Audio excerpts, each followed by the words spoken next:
সম্মানিত দর্শকবৃন্দ, আসসালামু আলাইকুম ওয়া রাহমাতুল্লাহ।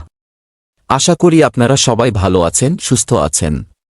আজ আমরা আল কুরআনে অতীত জাতির ইতিহাস ৫৭তম পর্ব হযরত মুসা আলাইহিস সাল্লামের সম্পর্কে আলোচনা করতে যাচ্ছি।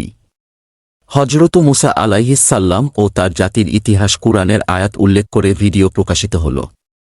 আজকের ভিডিওতে হযরত মুসা আলাইহিস সাল্লামের জীবন বৃত্তান্ত নিয়ে আলোচনা করা হল। তাই ভিডিওটি স্কিপ না করে ধারাবাহিকভাবে শোনার অনুরোধ রইল। আমি আশা করি হযরত মুসা আলাইহিস সাল্লামের জীবনী ও ফিরাউনের সাথে হযরত মুসা আলাইহিস সাল্লামের যে সকল ঘটনা ঘটেছিল সেই সম্পর্কে ইতিহাস আপনারা জানতে পারবেন। সূরা তহার ৯ আয়াত হতে ৯৮ আয়াতে বলা হয়েছে যে, তুমি মুসার খবর পেয়েছ কি? যখন তিনি আগুন দেখতে পেলেন তখন তিনি তার পরিবারকে বললেন, তোমরা অপেক্ষা করো, আমি আগুন দেখতে পেয়েছি। আশা করি দু-একটি অঙ্গার নিয়ে আসব কিংবা এ আগুনে কোনো নির্দেশ লাভ করব। সেখানে পৌঁছিলে ডাক দিয়ে বলা হল, হে মুসা, আমি তোমার রব, জুতা খুলে ফেলো। তুমি তো তুয়া নামক স্থানে উপস্থিত হয়েছ, আর আমি তোমাকে বাছাই করে পছন্দ করে নিয়েছি। আমি আল্লাহ, আমি ছাড়া আর কোনো ইলাহ নেই। তাই আমার বন্দেগী করো এবং আমার স্মরণে নামাজ কায়েম করো। কিয়ামতের নির্দিষ্ট সময় অবশ্যই আসবে। আমি উহার নির্দিষ্ট সময় গোপন রাখতে চাই যেন প্রত্যেক ব্যক্তি নিজ প্রচেষ্টা সাধনার দ্বারা প্রতিফল পেতে পারে। কাজেই যে উহার প্রতি ঈমান আনে না ও নিজের নফসের বাসনালালসার বান্দা হয়ে গেছে, সে যেন তোমাকে নির্দিষ্ট সময়ের চিন্তাভাবনা হতে বিমুক্ত করে না দেয়, অন্যথায় তুমি ধ্বংস হবে। হে মূসা, তোমার হাতে ওটা কি? মূসা উত্তর দিল, ইহা একটি লাঠি। আমি এর উপর ভর করে চলি, এর দ্বারা ছাগলগুলির জন্য পাতা পারি। এছাড়া এর দ্বারা অনেক কাজ করি। বলা হল, হে মূসা, উহা নিক্ষেপ করো। তিনি তা নিক্ষেপ করলেন, আর অমনি একটি সাপ হয়ে দৌড়াতে লাগল। বলা হল, উহাকে ধরো, ভয় পেও না। আমরা তাকে তেমনই তৈরি করব যেমন উহা ছিল, আর তোমার হাতখানি বগলের মধ্যে চেপে ধরো, তা উজ্জ্বল হয়ে বের হয়ে আসবে, কোনো প্রকার কষ্ট ছাড়া। ইহা দ্বিতীয় নিদর্শন, কেননা আমি তোমাকে আমার বড় বড় নিদর্শন দেখাব। এখন তুমি ফিরাউনের নিকটে যাও, সে বড় অহংকারী ও বিদ্রোহী হয়ে গেছে। মূসা নিবেদন করল, হে আমার রব, আমার বুক খুলে দাও, আমার কাজকে সহজ করে দাও এবং আমার জবানের গিরা খুলে দাও, যেন লোকেরা আমার কথা বুঝতে পারে। আমার জন্য আমার নিজের পরিবারের মধ্যে হতে একজন সহকর্মী নিযুক্ত করে দাও, হারুন আমার ভাই। তার সাহায্যে আমার হাত মজবুত করো এবং তাকে আমার কাজে শরীক বানিয়ে দাও, যেন আমরা খুব বেশি করে তোমার পবিত্রতা বর্ণনা করতে পারি, তোমার কথা খুব বেশি মাত্রায় চর্চা, আলোচনা ও স্মরণ করি। তুমি তো সবসময় আমাদের অবস্থার প্রতি দৃষ্টিবান থেকেছ। বলে দেয়া হল, হে মূসা, যা কিছু তুমি চেয়েছ আমরা আবারও তোমার প্রতি অনুগ্রহ দেখালাম। স্মরণ করো সে সময়ের কথা যখন আমরা তোমার মাকে ইঙ্গিত করলাম এমনভাবে যা ওহীর সাহায্যে করা যায়। তুমি এই শিশুটিকে বাক্সের মধ্যে রেখে দাও এবং বাক্সটিকে নদীতে ভাসিয়ে দাও। নদী উহাকে কিনারায় ঠেলে দিবে এবং উহাকে আমার শত্রু ও শিশুটির শত্রু তুলে নিয়ে যাবে। আমি নিজের দিক হতে তোমার উপর ভালোবাসা সৃষ্টি করে দিলাম এবং এমন ব্যবস্থা করে দিলাম যে তুমি আমরি রক্ষণাবেক্ষণে লালিত পালিত হবে। স্মরণ করো তোমার বোন যখন গিয়ে বলেছিল যে, আমি কি এমন ব্যক্তির খোঁজ দিব যে এই শিশুটির লালন পালন ভালোভাবে করবে। এভাবে আমরা তোমাকে তোমার মায়ের নিকট পৌঁছে দিলাম, যেন তার চোখ শীতল হয়ে থাকে এবং সে মর্মাহত না হয়। আর তুমি এক ব্যক্তিকে হত্যা করেছিলে। আমরা একাজ হতে তোমাকে মুক্তি দিলাম এবং তোমাকে নানা প্রকার পরীক্ষার মাধ্যমে অগ্রসর করেছি। আর তুমি মাদিয়ানবাসীদের মধ্যে কয়েক বছর পর্যন্ত অবস্থান করেছ। হে মূসা, এখন তুমি ঠিক সময় মতো এসে পৌঁছেছ। আমি তোমাকে আমার কাজে যোগ্য বানিয়ে নিয়েছি। আর যাও, তুমি ও তোমার ভাই আমার নিদর্শন লও। আর মনে রেখো যে তোমরা দুজনে আমার স্মরণে কোনো ত্রুটি করবে না। তোমরা ফিরাউনের নিকট যাও, কেননা সে অহংকারী ও বিদ্রোহী হয়ে গেছে। তার সাথে নম্র ভাষায় কথা বলবে। আশা করা যায় যে সে উপদেশ কবুল করতে পারে বা ভয় করতে পারে। উভয়েই নিবেদন করল, হে রব, আমাদের আশঙ্কা হচ্ছে সে আমাদের প্রতি দুর্ব্যবহার করবে কিংবা সীমালঙ্ঘনকারী আচরণ করবে। আল্লাহ বললেন, ভয় পেও না, আমি তোমাদের সঙ্গে আছি, সবকিছু শুনছি ও দেখছি। যাও তার নিকট, বলো, আমি তোমার রবের প্রেরিত নবী। বনি ইসরায়েলদের আমাদের সঙ্গে যাবার জন্য ছেড়ে দাও এবং তাদেরকে কষ্ট দিও না। আমরা তোমার নিকট তোমার রবের নিদর্শন নিয়ে আসছি। শান্তি ও নিরাপত্তা তার জন্য যে সঠিক পথের অনুসরণ করে। আমাদের ওহীর মাধ্যমে জানিয়ে দেওয়া হয়েছে তার জন্য আযাব নির্দিষ্ট রয়েছে যে মিথ্যা আরোপ করবে এবং অমান্য করবে। ফিরাউন বলল, হে মূসা, তোমাদের দুজনের রব কে? মূসা উত্তর দিলেন, আমাদের রব তিনি যিনি প্রত্যেকটি জিনিসের মূল কাঠামো দান করেছেন এবং তারপর উহার পথ বাতলিয়ে দিয়েছেন। ফিরাউন বলল, তাহলে পূর্বে যে সব বংশের লোক অতীত হয়ে গেছে তাদের অবস্থা কি ছিল? মূসা বললেন, সে সম্পর্কিত জ্ঞান আমার রবের নিকট একটি গ্রন্থে সংরক্ষিত আছে। আমার রব ভুল করেন না এবং ভুলে যান না। তিনি তোমাদের জন্য পৃথিবীতে বিছানা বিছাইয়া দিয়েছেন, উহাতে চলার পথ করে দিয়েছেন, ঊর্ধ্ব হতে পানি বর্ষণ করিয়েছেন এবং উহার সাহায্যে নানা প্রকার জিনিস উৎপাদন করেছেন। খাও এবং জন্তু জানোয়ারকেও বিচরণ করাও, নিশ্চয় এতে বহু নিদর্শন রয়েছে বুদ্ধিমান লোকদের জন্য। এ মাটি হতে তোমাদের সৃষ্টি করেছি, এতে তোমাদেরকে ফিরিয়ে নিয়ে যাব এবং ইহা হতে তোমাদেরকে আবার বাহির করব। আমরা ফিরউনকে সব নিদর্শন দেখিয়েছি, কিন্তু সে মিথ্যা আরোপ করল এবং মেনে নিল না। বলতে লাগল, হে মূসা, তুমি আমার নিকট এ উদ্দেশ্যে এসেছ যে তুমি তোমার জাদুশক্তি দিয়ে আমাদেরকে কি এ দেশ হতে বের করবে? ঠিক আছে, আমরাও তোমার মোকাবিলায় জাদু দেখাব। ঠিক করো কবে ও কোথায় এ মোকাবিলা হবে।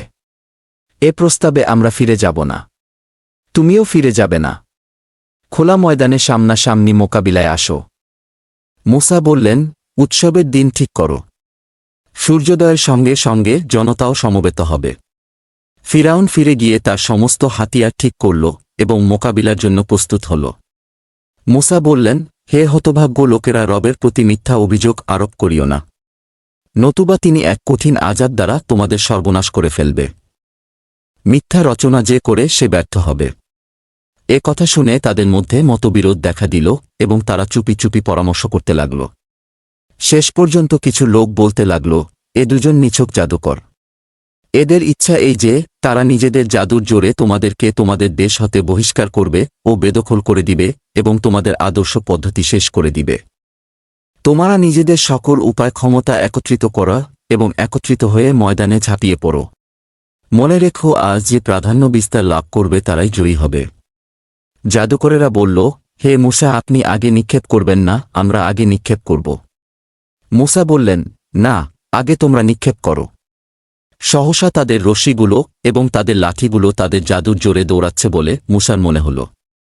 এতে মূসা নিজে মনে মনে ভয় পেলেন। আমরা বললাম, ভয় করিও না, তুমিই জয়ী হবে। নিক্ষেপ করো তোমার হাতে যা আছে। উহা এখনই তাদের কৃত্রিম জিনিসগুলো গিলে ফেলবে। এরা যা কিছু বানিয়ে এনেছে তা জাদুকরদের প্রতারণা। আর জাদুকরেরা কখনো সফল হতে পারে না, তারা যতই জাকজমক সহকারে আসুক না কেন। শেষ পর্যন্ত সকল জাদুকরেরা পড়ে গেল। চিৎকার করে বলে উঠল, আমরা মেনে নিলাম মূসা ও হারুনের রবকে। ফিরাউন বলল, তোমরা আমার অনুমতির আগেই এমান এনেছ। বোঝা গেল এরা তোমাদের গুরু যারা জাদুবিদ্যা শিক্ষা দিয়েছে। ঠিক আছে, এখন তোমাদের হাত ও পা বিপরীত দিক থেকে কেটে দিব এবং খেজুর গাছের উপর তোমাদের শুলে চড়াব। এরপর তোমরা বুঝতে পারবে যে আমাদের দুজনের কার আযাব তুলনামূলক বেশি। জাদুকরগণ উত্তর দিল, কসম সেই মহান সত্তার যিনি আমাদেরকে সৃষ্টি করেছেন। এটা হতে পারে না যে আমাদের সামনে উজ্জ্বল নিদর্শন উঠার পরও আমরা তোমাকে অগ্রাধিকার দিব।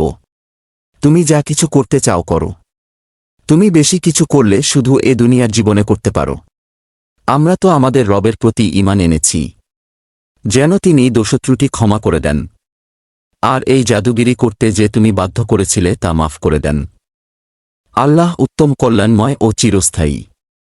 প্রকৃত কথা এই যে যে লোক অপরাধী হয়ে নিজের রবের সামনে হাজির হয় তার জন্য জাহান্নাম। সেখানে সে মরবেও না, আবার বাঁচবেও না। আর যে লোক তার সামনে মুমিন হিসেবে হাজির হবে, নেক আমলকারী হবে, তার জন্য রয়েছে উচ্চ মর্যাদা। চিরশ্যামল সবুজ বাগবাগিচা রয়েছে, যার নিচ দিয়ে ঝরনা ধারা প্রবাহিত হবে। তাতে তারা চিরদিন বসবাস করবে। এ পুরস্কার তাদের জন্য যারা পবিত্রতা অবলম্বন করে। আমরা মূসার প্রতি ওহী পাঠালাম যে রাতি আমার বান্দাগণকে নিয়ে চলতে শুরু করো এবং তাদের সাগরের মধ্যে পথ তৈরি করে লও। পিছন হতে কেউ তোমাদের তালাশ করবে, সে ভয় করিও না, আর সাগরের ভয় করিও না। পিছন হতে ফিরাউন তার লোকজন নিয়ে এসে পৌঁছিল এবং পরে সাগর তাদের উপর ছেয়ে গেল, যেমন ছেয়ে যাওয়া উচিত ছিল। ফিরাউন তার জাতির জনগণকে গুমরাহ করেছিল। কোনো সঠিক পথ দেখায়নি। হে বনি ইসরাইল, আমরা তোমাদেরকে তোমাদের শত্রুবাহিনী হতে মুক্তি দিয়েছি। আর তুর পাহাড়ের ডান পাশে তোমাদের উপস্থিত হওয়ার সময় নির্দিষ্ট করে দিয়েছি এবং তোমাদের প্রতি মান্না ও সালওয়া প্রেরণ করেছি।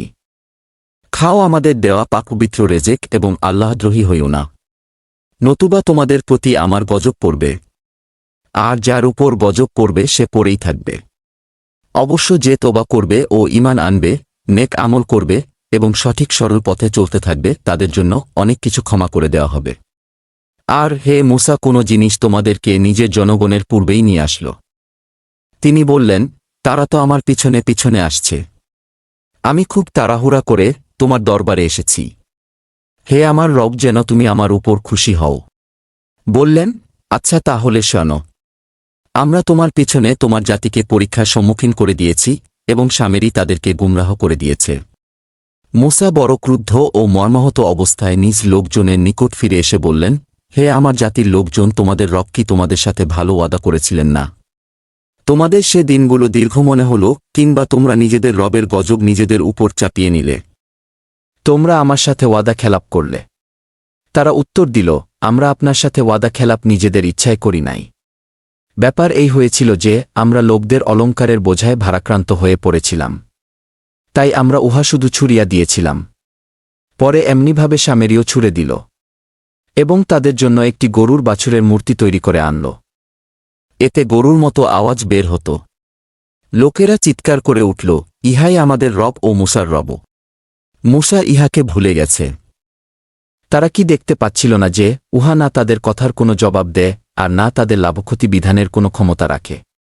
হারুন পূর্বেই তাদের কথা বলেছিল যে, হে লোকেরা, উহার কারণে তোমরা ফিতনায় পড়ে গিয়েছ। তোমাদের রব দয়াবান, তাই তোমরা আমার অনুসরণ করো ও আমার কথা মানো। কিন্তু তারা তাকে বলে দিল, আমরা এই পূজা করতে থাকব যতক্ষণ না মূসা ফিরে আসবে। মূসা বললেন, হে হারুন, তুমি যখন তাদেরকে পথভ্রষ্ট হতে দেখলে, তখন তোমাকে কিসে নিবৃত্ত করল? আমার নীতি অনুযায়ী কাজ করলে না। আপনি কি আমার হুকুমের বিরোধিতা করলেন? হারুন জবাব দিল, হে আমার মায়ের পুত্র, আমার দাড়ি ধরিও না, আমার চুল ধরে টানিও না। আমার ভয় ছিল যে তুমি এসে বলবে, তুমি বনি ইসরাঈলদের মধ্যে বিভেদ সৃষ্টি করেছ। আমার কথার মূল্য দিলে না। মূসা বললেন, আর হে সামেরী, এখন তোমার ব্যাপার কি? সে জবাব দিল, আমি সে জিনিস দেখেছি যে জিনিস এ লোকেরা দেখে নাই। তাই আমি রাসূলের পায়ের চিহ্ন হতে এক মুঠি মাটি উঠিয়ে নিলাম এবং একে ফেলে দিলাম।